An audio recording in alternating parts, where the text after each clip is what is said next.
In 1932, in a cramped tenement apartment in East Harlem, an Italian woman set an enamel pot on the stove. On the table were a handful of stale bread, 1 egg, 1 clove of garlic, and a little olive oil left at the bottom of the bottle. Altogether, they were worth about 11 cents, but that evening, they had to stretch across 9 bowls. Beside the wooden cutting board sat a worn recipe box. A lined index card lay tilted beneath the yellow light with a penciled note that read, "Bread soup, East Harlem, 1932, 11 cents."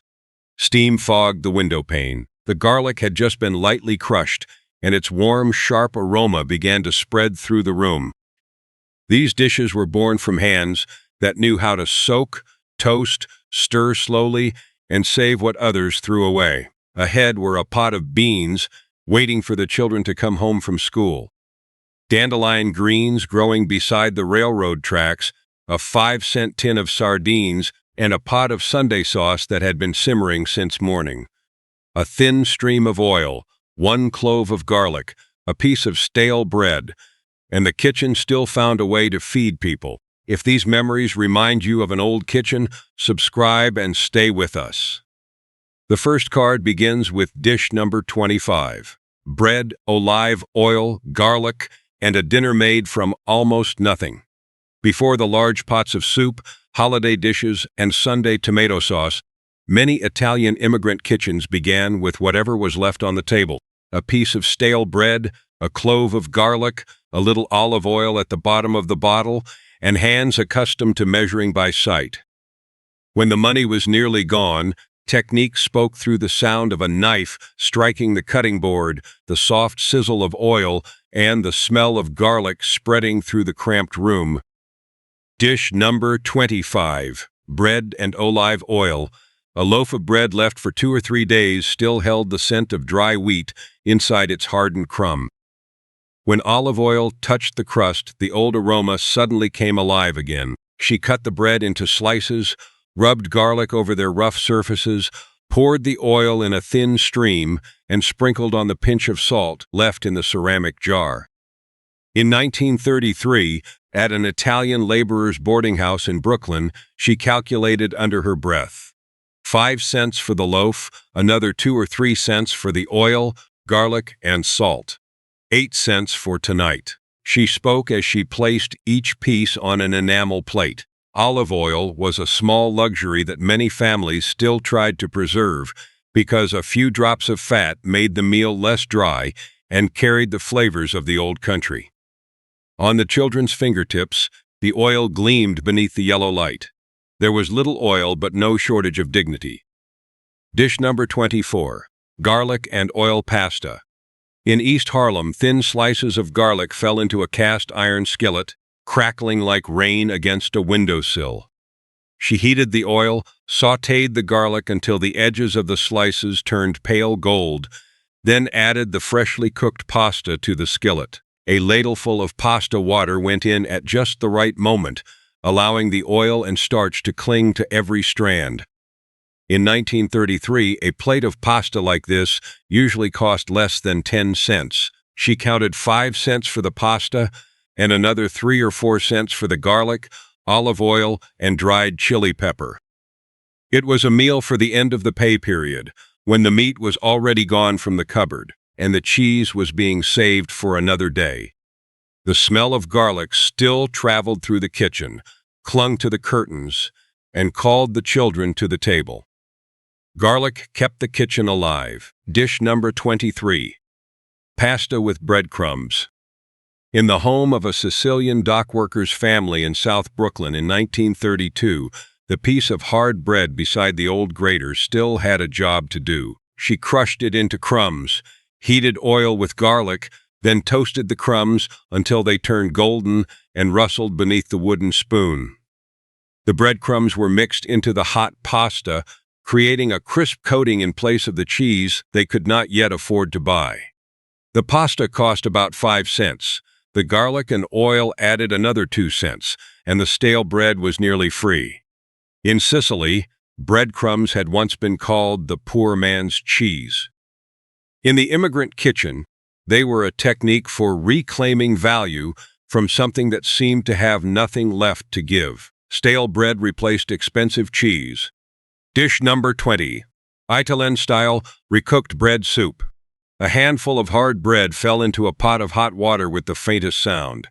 Beside it, a fork struck the side of a bowl as she beat the last egg.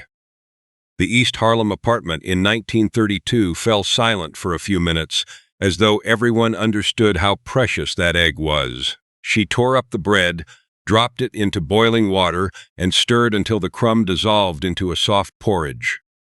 The egg was beaten with a fork, then poured in at the very end in a thin stream, forming golden ribbons in the pot. A spoonful of garlic oil and a few herbs filled the steam with a warm aroma that spread throughout the room. She calculated under her breath, 2 or 3 cents for the egg, plus the oil, garlic, and herbs, about 11 cents for the whole pot. Fried on its own, the egg would sit on a single plate. Stirred into the pot of bread, it became softer, stretched farther, and could be divided among many bowls, from the youngest child to the elderly person sitting near the stove. Hard bread still fed people. From bread and oil, the kitchen moved on to foods that could last longer than a single meal. Dried beans, boiling water, leafy greens, and a low flame would go into deep pots where dinner could be saved for the following day. Beans, sop, and the pots that last 4 days. In an Italian immigrant kitchen, dried beans were never left sitting quietly as a minor ingredient. They were stored in paper bags, glass jars, or old tin containers, waiting for boiling water, a clove of garlic, a low flame, and a patient hand. After dinners that began with stale bread and a few drops of olive oil, the deep pot became the place where the household placed its hopes for tomorrow. A pot of beans did more than fill empty stomachs. It made the kitchen feel as though there would still be a tomorrow. Dish number 21, Italian-style pasta and beans. In 1931, in a tenement apartment in East Harlem, a pot of beans and pasta had been sitting on the stove since before the children came home from school. Thick steam clung to the small window pane, while the smell of garlic sizzling in oil drifted through the narrow hallway, mingling with the scent of damp coats and stove coal. The moment a child stepped onto the stairs, they knew there was still a hot bowl waiting at home. At the time, dried beans cost about 4 cents per pound, and small pasta cost about 5 cents. She soaked the beans the night before when she had time, then simmered them until each bean softened beneath the wooden spoon. Broken pieces of pasta were added directly to the bean broth, where the starch gradually dissolved and thickened the soup. At the end, she added garlic sautéed in oil and a little tomato to the pot if there was still money left from that day's grocery budget. Including the seasonings, the entire pot cost less than 15 cents. When the children came home from school, they could ladle themselves a bowl, break off a piece of stale bread, drop it in, and wait for it to soften in the soup. The pot stood silently beside the stove, yet it seemed to be listening for footsteps in the hallway. The pot of beans was always waiting for the children to come home. Dish number 20, lentil soup evening, fell quickly over the Federal Hill neighborhood in Providence. In 1932, when workers returned home after a long day, the moment the kitchen door opened, they could hear the steady sound of a knife striking the cutting board. Onion, celery, and carrot were chopped very finely, then sautéed in a little oil until a gentle sweetness rose from the pan. Garlic was added afterward, just before the small lentils slid from their paper bag and pattered against the bottom of the pot. The lentils cost about 5 cents. The carrot, celery, onion, and garlic added roughly another 3 cents, bringing the entire pot of soup to about 8 cents. She poured in water, lowered the flame, and simmered it for less than an hour. The lentils softened quickly, while the broth changed from clear to dark brown and gradually thickened until it was almost like a stew. In a kitchen already weary after a long day, The fact that lentils did not need to be soaked beforehand meant a great deal. It allowed a mother to place a hot meal on the table before the young children nodded off to sleep, while still leaving enough for the following morning or the next lunch. Those tiny lentils knew how to stretch time.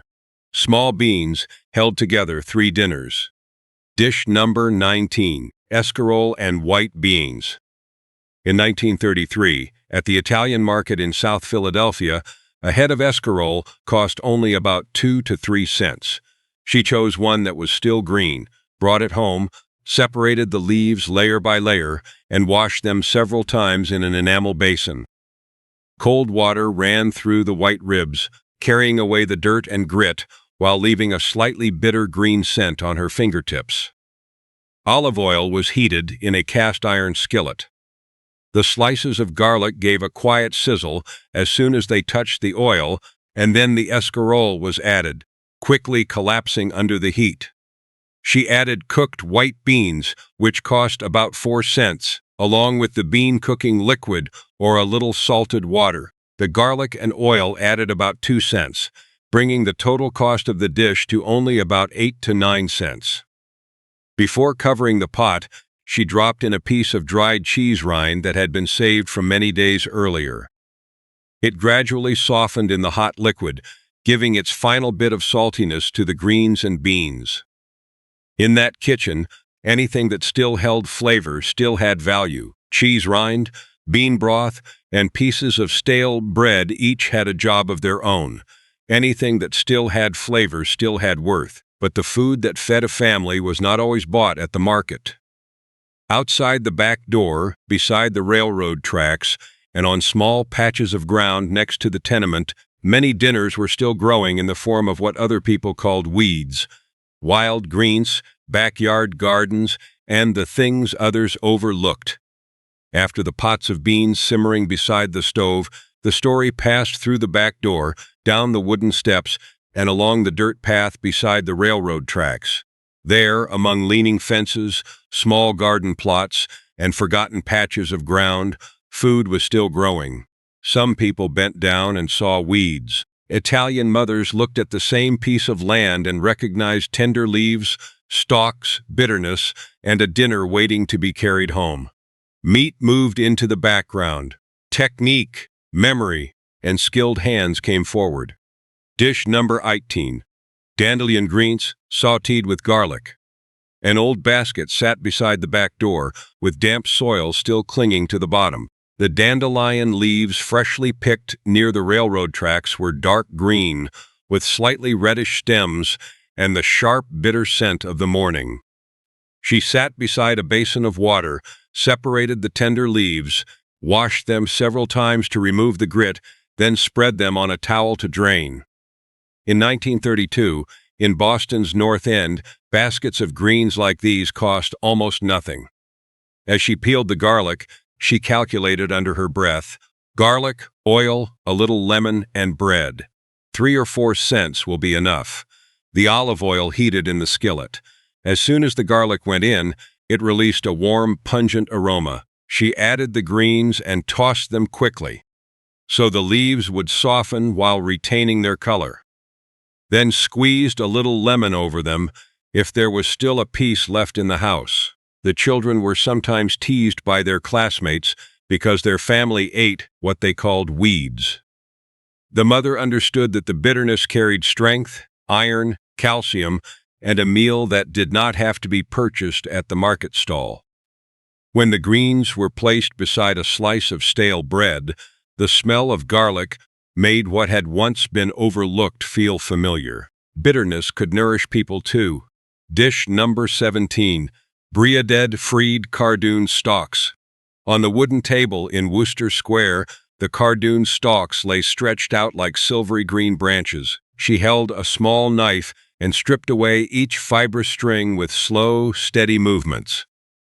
The plant sap left a slightly sticky feeling on her fingertips, while the inner stalk had a mild green scent resembling that of an artichoke.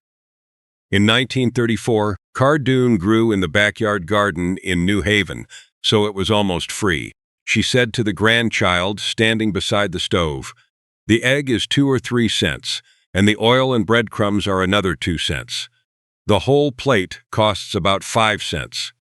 The stalks were boiled until tender, lifted out and placed on a towel to drain, then dipped in beaten egg and rolled in breadcrumbs. As each piece of cardoon touched the hot oil, a crisp, sizzling sound spread through the room. She turned each piece at exactly the right moment so the outside browned evenly while the inside remained tender, rich, and slightly bitter.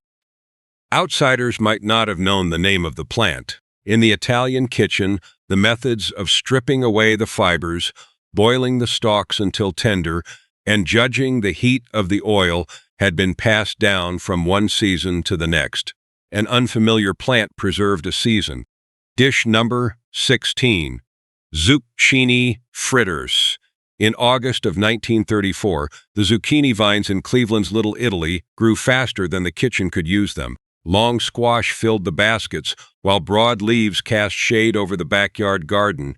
She chose one, grated it into fine shreds, then wrapped it in a cloth towel and twisted it tightly until pale green liquid ran into the basin. The zucchini from the garden was almost free. She counted the money that remained and said, "The egg is 2 or 3 cents, and the flour and oil are another 3 cents. 6 cents will make a full plate." The zucchini was mixed with egg, flour, garlic, and a little cheese, if any remained. She scooped up 1 spoonful at a time and dropped it into the skillet, listening to the oil crackle around the edges of each fritter. The outside turned a delicate golden color, while the center remained soft, moist, and pale green. The children stood near the stove, waiting for the first fritter to cool enough to break in half. 1 zucchini could make enough fritters for the entire family. 3 zucchini could carry the kitchen through a long evening without leaving a single stomach empty. Summer placed dinner on the table by itself. Dish number 15. Rapini with sawa.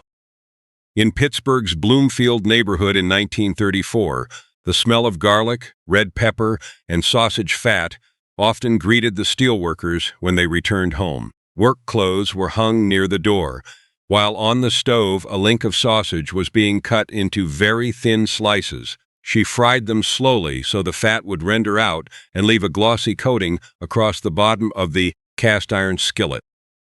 12 to 15 cents for the sausage, another 3 to 5 cents for the rapini, about 17 to 20 cents for the whole skillet.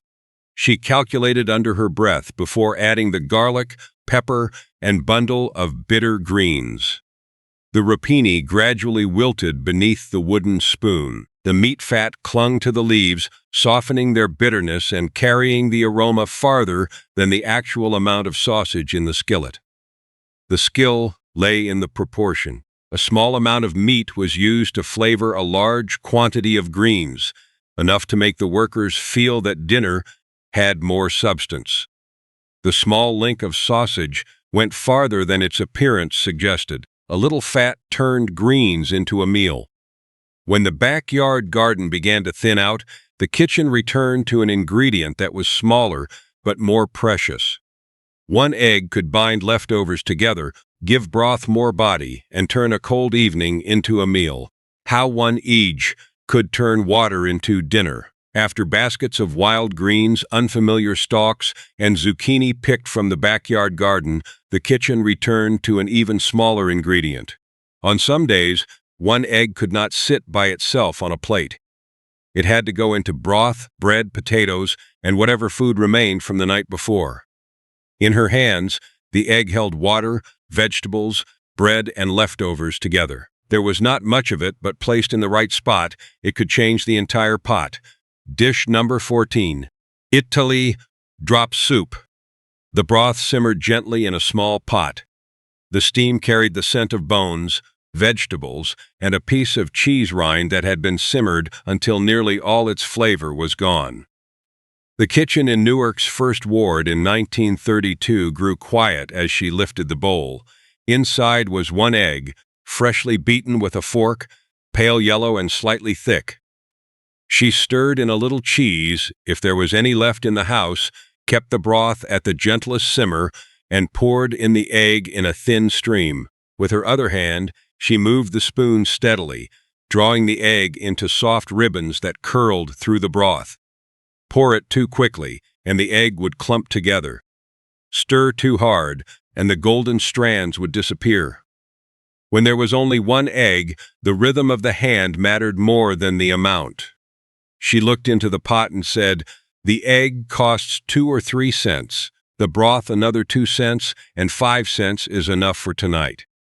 Water that had once been thin and plain had become a soup with texture, warmth, and substance. One egg turned water into a meal. Dish number 13. Pepper and egg sandwich. Every Friday morning in South Philadelphia, the smell of bell peppers and eggs often woke before the church bells rang. In Italian Catholic families in 1934, a meatless day still required a meal substantial enough to carry children through school and adults through the end of the workday. She sliced green peppers into thin strips, dropped them into a cast-iron skillet with a little olive oil, and fried them very slowly. Their sharpness gradually softened, while the flesh grew tender and sweeter. The eggs were beaten in an enamel bowl, poured into the skillet, and stirred gently until they blended with the peppers. Then stuffed into a loaf of Italian bread that had been split lengthwise. She wrapped the sandwich in wax paper, smoothed both ends closed, and calculated. The peppers cost 2 cents, the eggs 2 or 3 cents, and the bread 2 cents, so the whole portion comes to about 7 cents. Oil soaked through the paper, leaving a shiny mark on the lunch bag. In the lunchroom, those wrapped sandwiches made Italian children easy to identify. Some had once hidden their bags beneath the table, but the smell of sweet peppers and hot eggs remained in their memories. Friday had a smell of its own. Dish number 12, Italian frittata. On Saturday evening on Taylor Street in Chicago, the pantry was often opened one last time before the Sunday market. Inside were a little pasta, a few pieces of stale bread, wilted greens, and half an onion. She gathered everything onto the table because every leftover could find a place in the frittata. In 1933, 3 eggs cost about 8 to 9 cents. She cracked them into a large bowl, beat them well, then mixed in the remaining pasta, bread, greens, or onion. The mixture was poured into a heavy skillet and cooked slowly until the bottom had set, the edges had turned golden, and a rich aroma began to rise. The moment she flipped the frittata always made the whole family fall silent. She placed a ceramic plate upside down over the skillet, held it firmly with both hands, and turned it over quickly. The bottom of the frittata released from the cast iron with a soft, dry sound. She slid it back into the skillet so the other side could brown. With the leftovers added, the whole dish cost about 10 cents, she said, as the crisp edges began to puff. The eggs held every leftover together. Dish number 11. Potato quettets, mashed potatoes from the day before, sat in a chipped enamel bowl in Boston's North End. The surface had already dried slightly, but she still loosened it with a spoon, adding an egg, parsley, salt, and a little cheese if any remained. The mixture softened beneath her hands, carrying the earthy smell of potatoes mixed with the fresh green scent of herbs. In 1934, the potatoes cost only about 2 to 3 cents. One egg added another 2 or 3 cents, and the breadcrumbs were made from an old loaf. 5 or 6 cents is enough for a plate, she calculated, then shaped the potatoes into small pieces.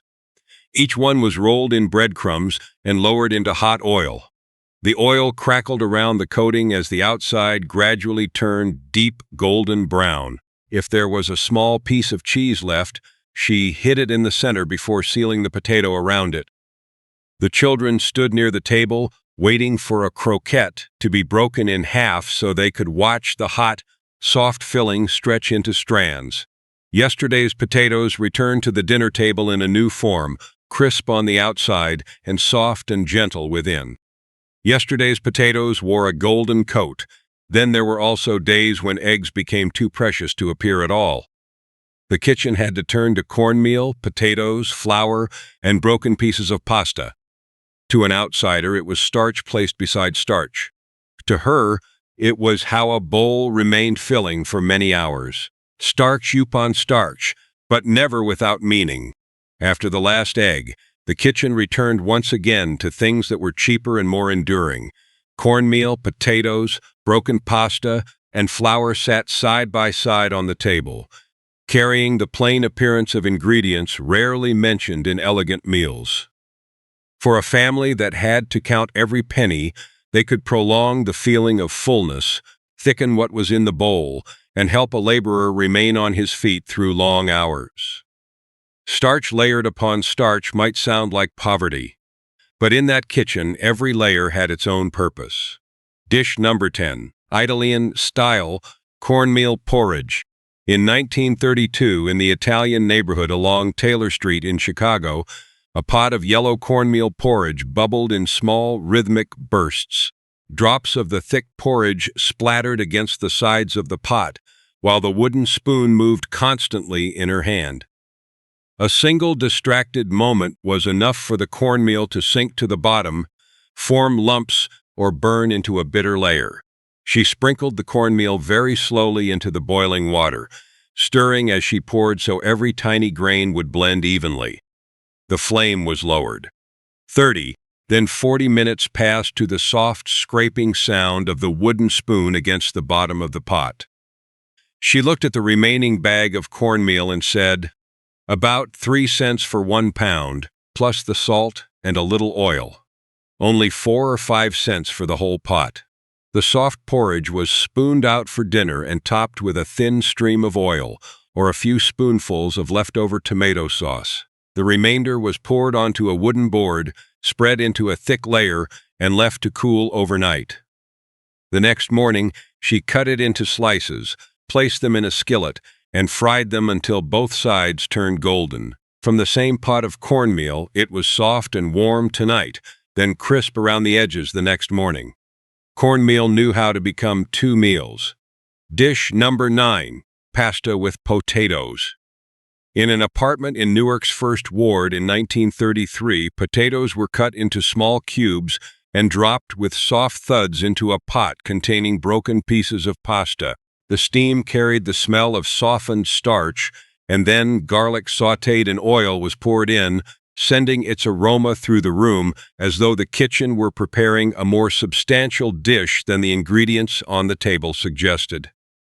She let the potatoes and pasta cook together. Some of the potatoes held their shape, while the rest gradually dissolved into the water, creating a thick sauce that clung to every piece of pasta. She stirred upward from the bottom of the pot, watched the cooking liquid change from thin to smooth, and calculated under her breath. 2 cents for 1 pound of potatoes, 5 cents for the pasta, and another 2 cents for the garlic and oil. 9 cents will be enough. American neighbors sometimes found it strange to cook potatoes with pasta. To the Italian mother, the combination followed a very clear calculation. The potatoes thickened the liquid, made each ladleful feel heavier, and allowed a small amount of pasta to be divided among many bowls.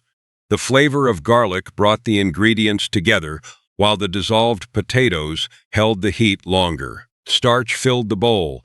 Dish number 8. Greens pie. During the Christmas season of 1935, in the Italian market neighborhood of South Philadelphia, an old cloth was spread across the table to wrap up a pie that would be carried away. Inside the golden crust were dark green escarole, olives, capers, raisins, and garlic with salty, sweet, and bitter flavors resting beside one another like memories from many regions of the old country. She kneaded flour with water, oil, and salt until the dough became soft beneath her palms. The escarole was sautéed with garlic, olives, capers, and raisins. Once the greens had softened, she spread the filling over the crust, sealed the edges with her fingertips, and placed the pie in the oven. 3 cents for the flour, 2 or 3 cents for the greens, and another 7 to 9 cents for the olives, capers, raisins, and garlic. She calculated. The finished pie cost about 12 to 15 cents, but it could be cut into many portions.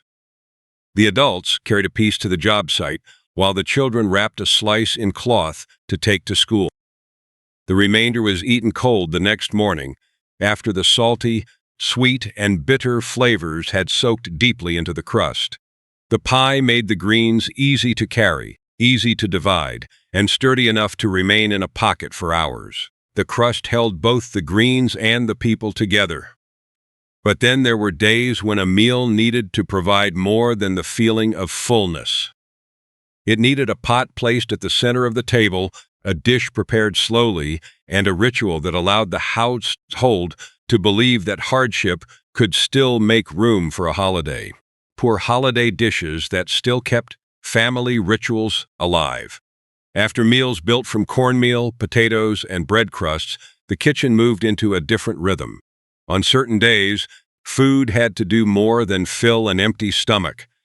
It had to slow down time, place a dish at the center of the table, and make the whole family feel that they were still living through a special day. Even when only a few coins remained in the purse, the ritual was preserved through the way the food was prepared, anticipated, and shared.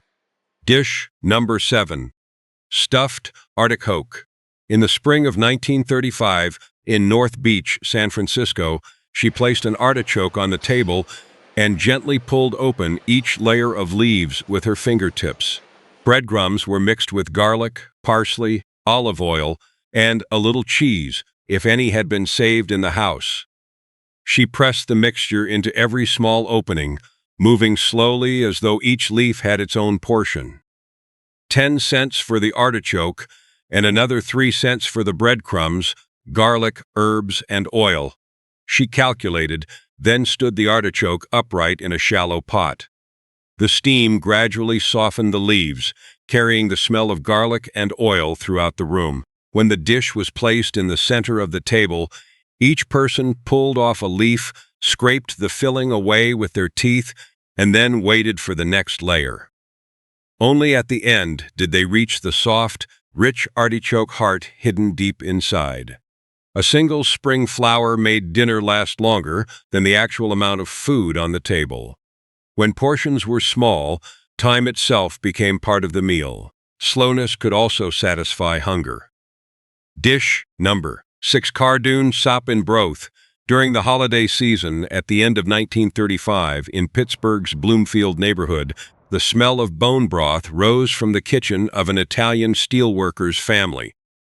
She simmered pieces of bone that cost 1 or 2 cents until the liquid turned pale yellow and developed a deeper aroma. Cardoon from the family garden was coated in flour, fried until golden, and set aside on a plate. She shaped about 5 cents worth of meat scraps into balls the size of marbles. 1 egg, costing 2 or 3 cents, was beaten and held ready to be poured into the pot in ribbons. 8 to 10 cents for a holiday pot, she said as she watched the timing of each step. The cardoon went in first, followed by the meatballs, and then the egg was poured in slowly so the broth would remain clear. Each bowl held the flavor of bones, the tender, crisp cardoon, tiny meatballs, and golden ribbons of egg. The family might not have had a large roast, but the pot placed in the center of the table still created a sense of ceremony. Scarcity was partly concealed by aroma, texture, and the way each ingredient appeared at exactly the right moment. Even a poor holiday still had its fragrance. Dish number 5. Italian-style beef rolls. In 1935, in Newark's First Ward, Sunday morning began with the steady sound of a wooden mallet striking a thin piece of beef. She spread the meat across the cutting board, covered it with garlic, parsley, breadcrumbs, and a little cheese, then rolled it tightly. String was tied around it so the meat would hold its shape in the pot. The piece of beef cost about 20 cents. The breadcrumbs, garlic, parsley, and tomato sauce added another 8 to 10 cents, bringing the total cost of the dish to about 28 to 30 cents. She browned the beef roll in a skillet, then placed it into a pot of red sauce, simmering slowly. Over the course of several hours, the smell of tomato, garlic, and beef fat filled the apartment. The small piece of meat flavored the entire pot of sauce used to dress the pasta, and only afterward was it removed, untied, and cut into thin slices for the second course. One portion of meat had passed through many plates before it was finally divided itself. There was little meat, but the ritual remained full. Then the story moved toward dishes with stronger smells, dishes that once made children want to hide their lunch bags or close the windows. They clearly revealed where a family had come from, even when the people inside the home tried to remain silent. The smell of the sea, the smell of shame, and the hidden wisdom. After the aroma of Sunday tomato sauce and the steam rising from holiday pots, the kitchen entered a part of memory that was harder to put into words. Some dishes were usually cooked only after the windows had been closed. Their smell traveled through the walls of the boarding house, clung to coats, followed children to school, and clearly revealed where the family had come from. Yet, in front of the hot skillet, that smell was nothing to be ashamed of. It was an inexpensive source of protein, food that could be stored for a long time, and a mother's way of keeping the entire family strong. Some dishes were hidden because of their smell, but those very dishes nourished people best. Dish number 4. Salt cod. A hard, dried slab of fish lay beneath cold water in an enamel basin. The salt had drawn out nearly all its moisture, leaving the flesh as firm as a piece of pale wood. She placed the basin near the sink, changed the water several times each day, and gently pressed the fish with her fingertips to check how much it had softened. The work continued for 2 or 3 days, as slowly and deliberately as a ritual passed down from an old kitchen across the ocean. In 1934, at the Italian shops on Mulberry Street in New York, 1 pound of salt cod cost about 10 to 15 cents. She calculated under her breath, add potatoes, olives, or a few tomatoes, and the whole dish will cost about 15 to 20 cents. After soaking long enough, the fish was lifted out, patted dry, and then fried, stewed in tomatoes, or baked with potatoes and olives. The smell of salted fish spread through the apartment, drifted into the hallway, and made some neighbors wrinkle their noses. To the Italian family, it was the smell of holidays, meatless days, and a source of food that could remain in a wooden barrel for months without refrigeration. Each time she changed the water, she was bringing a piece of the old sea back to the table. A powerful smell still preserved something sacred. Dish number 3. Pasta with sardines in 1933, in the kitchen of a Sicilian dockworker's family in New Orleans. The lid of a sardine can snapped open with a dry sound in the middle of the afternoon. The salty smell of the sea immediately mingled with the heat in the room. She closed the window, placed a skillet on the stove, and heated olive oil with garlic. A can of sardines cost about 5 cents at the time. The pasta added another 5 cents, while the oil, garlic, and toasted breadcrumbs cost about 2 cents. 12 cents for the whole family, she said as she mashed the fish into the skillet, allowing the flesh and soft bones to gradually dissolve into a salty sauce. The hot pasta was tossed in, absorbing the oil and the flavor of the fish, and then toasted breadcrumbs were sprinkled over the top, making the faintest crunch when the spoon touched them. The children had once been embarrassed to bring sardines to school. The smell inside their lunch bags made them stand out in the dining room, where the familiar foods of other families seemed less noticeable. But in the kitchen, behind closed doors, that small can of fish provided fat, protein, soft bones, and a lasting sense of fullness. The very thing that made a child lower their head was what gave them enough strength to get through the long day. The hidden dish nourished people well. After the salt fish, sardines, wild greens, stale bread, and eggs were divided among many bowls. Only the 2 largest pots remained on the list. One pot gathered everything that was left. The other, the 2 pots that held the whole family together. As the list neared its end, the pot grew deeper. The slices of bread, the egg, and the tin of sardines had receded into the background. Now, two large pots remained on the stove, two aromas that lingered for hours, and two different ways of keeping loved ones seated together around the table. One pot carried the seasons, the pay cycle, and everything left over. The other held the scent of Sunday, the memories, and the identity of the entire family. Dish number 2, Italian vegetable soup. In 1934, in Chicago's Taylor Street neighborhood, the wooden spoon stood almost upright in the middle of the soup pot. White beans, potatoes, zucchini, carrots, cabbage, and broken pieces of pasta crowded together in broth that had thickened into something like a stew. Each time she stirred, the bottom of the pot made a soft scraping sound, while the steam carried the smell of celery, onion, and garlic into the next room. She added each ingredient according to how much time it needed to soften. The beans were simmered first, followed by the potatoes, carrots, cabbage, zucchini, and celery. The broken pasta was added last, along with a piece of cheese rind that had dried around the edges. As the beans began to break apart and the potatoes started to dissolve, the broth gradually thickened, wrapping the vegetables in a soft, warm layer. She looked at the pot and said, "20 cents for 15 to 20 servings. That is enough to carry us through a few more days." The recipe changed with the seasons and with the amount of money left after payday. When the garden produced plenty of vegetables, the colors in the pot became richer and fuller. When coins grew scarce, broken pasta and stale bread gave each bowl more weight. The pot of soup remained through dinner the following morning, and sometimes even the next lunch. Each time it was reheated, the vegetables grew softer, the broth grew richer, and the house once again had something hot waiting for those who returned home. The large pot knew how to wait for tomorrow. Dish number 1, Sunday tomato sauce. On a Sunday morning in 1935, in a tenement on East 110th Street in Italian Harlem, the pot of sauce was already simmering before the bedroom doors opened. Olive oil heated at the bottom of the pot. The garlic released a warm, sharp aroma as soon as it began to fry, and then the tomatoes were poured in, making a low, deep bubbling sound. She added pork bones, a few small meatballs, a piece of sausage, or a beef roll if there was enough money that week.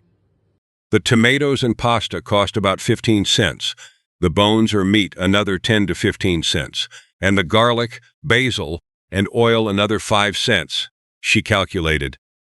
The economical version of the Sunday sauce cost about 30 to 35 cents. From early morning until nearly noon, she simmered the sauce over a low flame, occasionally stirring from the bottom. The tomatoes gradually turned a deep red. The smell of garlic, basil, and meat fat traveled through the hallway and down the stairs, telling the children playing in the street that Sunday dinner was about to begin. The pasta was tossed with the sauce and placed on the table first. The meat was taken out afterward and cut into thin pieces for the next course. One pot created 2 rounds of food, but its value also lay in the moment when everyone came home, pulled their chairs closer, and recognized the familiar aroma that had been waiting for them since morning. Sunday sauce held the whole family together. When the Sunday tomato sauce card was set down, the list had become more than 25 dishes. It had become a kitchen, a pot, and a hand that knew how to measure everything from memory. 25 dishes have passed through many Italian immigrant kitchens. From the stale loaf of bread in Brooklyn, the pot of beans waiting for the children to return in East Harlem, and the dandelion leaves near the railroad tracks in Boston, to the salt cod on Mulberry Street, and the Sunday sauce that had been simmering since early morning in Italian Harlem. Some dishes began with hot water. Others began with an egg, bitter greens, or a 5-cent can of sardines. Every dish bore the touch of someone who knew how to pour oil in a very thin stream, save a cheese rind, and stretch a small amount of food beyond a single meal. The final card was placed back inside the wooden box. An oil stain remained on the corner of the paper, and the pencil writing dated 1935 had faded. Outside the window, the steam slowly disappeared from the glass. The pot had grown still, but the smell of garlic, bread, and tomato sauce remained caught in memory. If one of these dishes reminds you of your grandmother's kitchen, leave the name of that dish and subscribe so we can continue opening more old cards together. A thin stream of oil, a clove of garlic, a piece of stale bread, and the kitchen still found a way to feed people.